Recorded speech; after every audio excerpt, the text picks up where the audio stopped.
മോദിയുടെ പേര് പറഞ്ഞാൽ കേരളത്തിലെ ചില മുസ്ലിങ്ങൾക്ക് അങ്ങ് ന്യൂജൻ ഭാഷയിൽ പറഞ്ഞാൽ അങ്ങ് കുരുപൊട്ടും.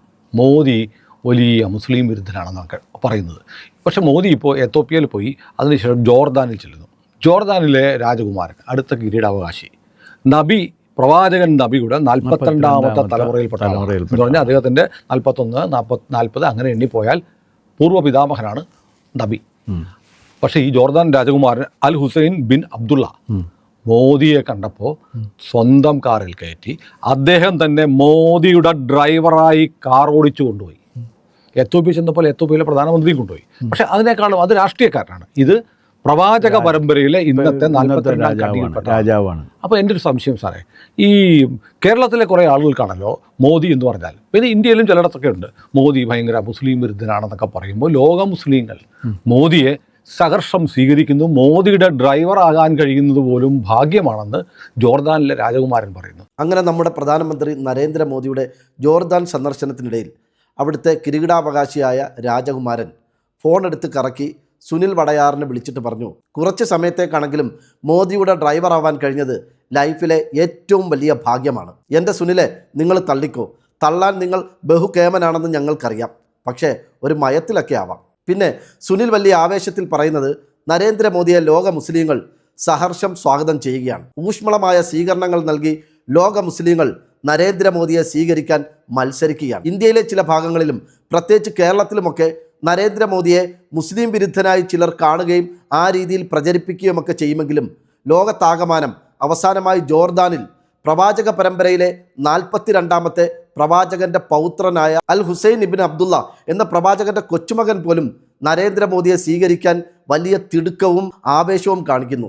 കണ്ടില്ലേ, പ്രവാചക പരമ്പരയിലെ അംഗങ്ങൾ പോലും നരേന്ദ്രമോദിക്ക് വലിയ സ്വീകരണമാണ് കൊടുക്കുന്നത്. അല്ലയോ കേരളത്തിലെ മുസ്ലിങ്ങളെ, മോദി വിരുദ്ധരെ, നിങ്ങളിത് കാണുന്നില്ലേ? നിങ്ങൾക്ക് കുരുപൊട്ടുകയല്ലേ എന്നാണ് നമ്മുടെ സുനിൽ ചോദിക്കുന്നത്. അല്ല സുനിലെ, താങ്കൾക്ക് ഇതിനകത്ത് ഇത്ര ആകാംക്ഷയും ആവേശവും തോന്നാനുള്ള കാരണം എന്താണെന്ന് ഞങ്ങൾക്ക് മനസ്സിലാവുന്നില്ല.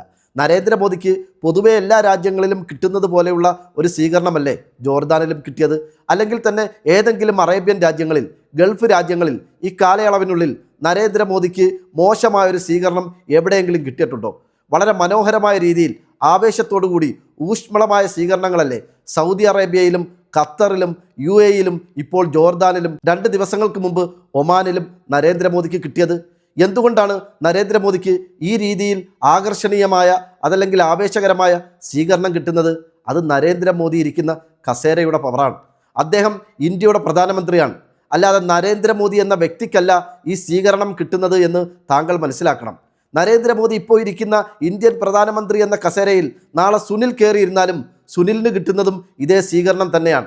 അത് പാരമ്പര്യമായി അറേബ്യൻ വംശജർ അതല്ലെങ്കിൽ അറബ് ഭരണാധികാരികൾ എല്ലാവരോടും വെച്ച് പുലർത്തുന്ന ഒരു സമീപനത്തിൻ്റെ മാതൃകയാണത്. എന്നാൽ ഇത്തരം ഒരു വീഡിയോയിലൂടെ സുനിൽ ഉദ്ദേശിക്കുന്നത് എന്താണെന്ന് ഞങ്ങൾക്ക് വളരെ വ്യക്തമായി മനസ്സിലാവുന്നുണ്ട്. നരേന്ദ്രമോദിയെ വിശുദ്ധനാക്കാനുള്ള ശ്രമമാണ്. പ്രവാചകരുടെ കൊച്ചുമകൻ നരേന്ദ്രമോദിയെ കാറിലിരുത്തി സ്വന്തമായി കാർ ഓടിച്ചു പോയതുകൊണ്ട് നരേന്ദ്രമോദി വിശുദ്ധനായി എന്നാണോ താങ്കൾ വിചാരിക്കുന്നത്? സ്ത്രീകളും കുട്ടികളും ഗർഭസ്ഥ ശിശുവുമടക്കം ഏതാണ്ട് 2000ഓളം മുസ്ലിങ്ങൾ കൊല ചെയ്യപ്പെട്ട ഗുജറാത്ത് കലാപവും അതിൻ്റെ നടുക്കുന്ന ഓർമ്മകളും ഈ ജോർദാൻ സ്വീകരണത്തോടുകൂടി ഇല്ലാതായി എന്നാണോ സുനിൽ വിചാരിക്കുന്നത്? നരേന്ദ്രമോദി എന്ന തീവ്ര ഹിന്ദുത്വവാദി ഇതോടുകൂടി ലോകത്താകമാനമുള്ള മുസ്ലിങ്ങൾക്ക് സ്വീകാര്യനായി എന്നാണോ സുനിൽ ഇതിലൂടെ പ്രചരിപ്പിക്കുന്നത്?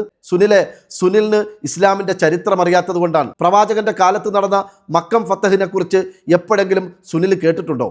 ഇല്ലെങ്കിൽ സുനിൽ അത് പഠിക്കാൻ ശ്രമിക്കണം. എന്തായിരുന്നു മക്കം ഫത്തഹ്? ശത്രുക്കളിൽ നിന്നും മുസ്ലിങ്ങൾ മക്ക പിടിച്ചടക്കിയ ദിവസം. ആ ദിവസം പ്രവാചകർ മക്കയിലേക്ക് വന്ന് ഇന്ന് ഞങ്ങളെല്ലാം ലോകത്താകമാനമുള്ള മുസ്ലിങ്ങളെല്ലാം തിരിഞ്ഞു നിന്ന് നിസ്കരിക്കുന്ന കഅബ എന്ന് പറയുന്ന മക്കത്ത് കാണുന്ന ആ ചെറിയ പള്ളി, ശത്രുക്കളുടെ കൈവശമുണ്ടായിരുന്ന ചാവി വാങ്ങി പ്രവാചകർ ആ പള്ളി തുറന്ന് അതിനകത്ത് കയറി ദൈവത്തിന് നന്ദി എന്നോണം 2 റക്അത്ത് സുന്നത്ത് നിസ്കരിച്ചതിന് ശേഷം തിരിച്ചിറങ്ങി വന്ന് പള്ളി പൂട്ടി ആ ചാവി സ്വന്തം പോക്കറ്റിലിടുകയോ അനുയായികളുടെ കയ്യിൽ ഏൽപ്പിക്കുകയോ അല്ല ചെയ്തത്. മറിച്ച് പ്രവാചകർ ആ ചാവി ശത്രുക്കളെ തന്നെ തിരികെ ഏൽപ്പിച്ചു. ഇതാണ് പ്രവാചകന്റെ മാതൃക. ശത്രുക്കളെ പോലും സ്വീകരിക്കുകയും ആദരിക്കുകയും ചെയ്യുന്ന മഹനീയ മാതൃക. പിന്നീട് കാലങ്ങൾക്കിപ്പുറം ആ കുടുംബം മുഴുവനും ആ തലമുറ മുഴുവനും ഇസ്ലാം മതം സ്വീകരിച്ചു.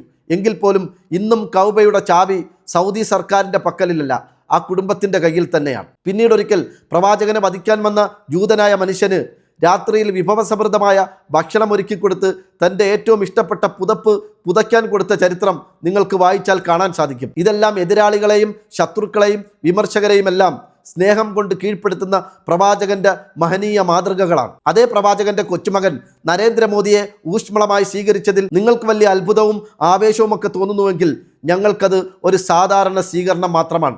അത് ഞങ്ങളുടെ പ്രവാചകന്റെ പരമ്പരയാണ്, പ്രവാചകന്റെ അധ്യാപനങ്ങളാണ്, നിർദ്ദേശങ്ങളാണ്. എന്നാൽ സുനിലെ, നിങ്ങൾ സംഘികൾക്ക് ഇതിൽ നിന്ന് പലതും പഠിക്കാനുണ്ട്. പ്രവാചകന്റെ പൗത്രൻ പോലും നരേന്ദ്രമോദിയെ ഊഷ്മളമായി സ്വീകരിക്കുന്നുവെങ്കിൽ ആ പ്രവാചകന്റെ അനുയായികളായ ബഹുഭൂരിപക്ഷം വരുന്ന മുസ്ലിങ്ങൾ ജീവിക്കുന്ന ഇന്ത്യയിൽ ഇപ്പോൾ ഭരണത്തിലിരിക്കുന്ന നിങ്ങൾ സംഘികൾ ആ മുസ്ലിങ്ങളോട് ചെയ്യുന്നത് എന്താണ്?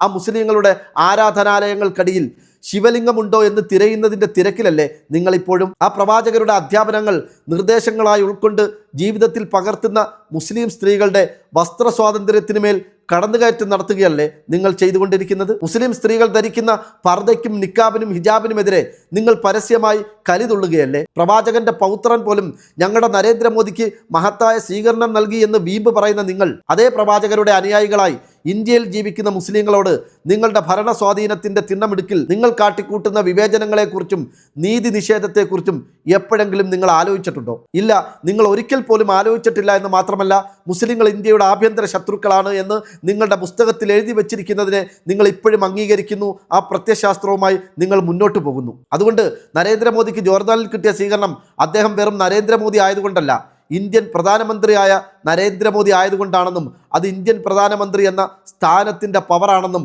സുനിലും കൂട്ടരും ഓർക്കുന്നത് നല്ലതാണ്. അതോടൊപ്പം മോദിക്ക് ജോർദാനിൽ കിട്ടിയ ഊഷ്മളമായ സ്വീകരണത്തിൻ്റെ പശ്ചാത്തലത്തിൽ മോദിയെ ലോക മുസ്ലിങ്ങളുടെ മനസ്സിൽ കുടിയിരുത്താൻ സുനിലും കൂട്ടരും നടത്തുന്ന വ്യഗ്രതയും വെപ്രാളവും കണ്ടപ്പോൾ ചില കാര്യങ്ങൾ ഓർമ്മിപ്പിച്ചു എന്ന് മാത്രം.